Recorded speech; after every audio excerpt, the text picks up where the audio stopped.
happy birthday. Yo, send the beat up.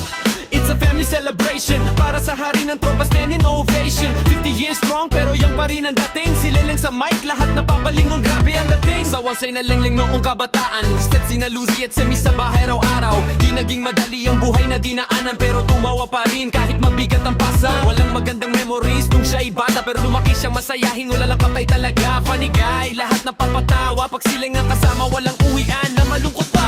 Hey, happy birthday kay Leng. 50 na pero astig pa rin. Daming tropa, daming kwento. Legend ka sa pamilya at barkada mo.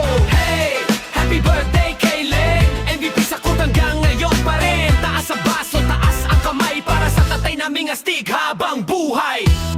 Yeah! May magandang asawa, si Aleli forever. Solid na partner kahit anong weather. Kasama ang kids na lagi maaasahan. Ni Kiday at Elmo, proud ng tahanan. Ngayon may apo na, ang saya ng clan. Baste at Marie, pasok sa kantahan. Teo ay Gwen, kompleto ang liga. Pag si Lolo Leng dumating, saya ang dala. Kasama si Ernest, best friend hanggang dulo. Kahit anong trip, siguradong buo. Si Letlet din, bestie ni Aleli. Pag reunion time, walang tahimik lagi. May bumalik pa ang childhood connection. Si Arvin bro, solid ang reunion. Tapos si Ariane, bagong bestie rin. Mas lalong lumakas ang tropahang galing. May Jerome pa, prof ng bayan, knowledge at jokes. Combo na maangas, si Ariel naman, funny tito ng taon. Pag may banat yan, tawa ng buong nayon. Mitchell at Mikil, bahagi ng gang. Solid ang samahan, walang iwanan.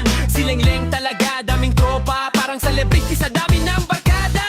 Daming chicks, ay grabe ang istorya. Daming anak, daming apo, panalo talaga. Pero higit sa lahat, pamilya ang yaman. Pag sileng ang haligi, matibay ang tahanan. Magaling sa basketball mula noon hanggang ngayon. Pag nasa court si Leng, automatic champion. Laging MVP, kahit pawis na pawis. Talaban na papailing, grabe tong astig. Kahit na koma, bumangon pa rin. Matatak na tao, di basta gigibain. Pero alam nyo kung sino lang ang bumalik. Sa kamay niya lupe,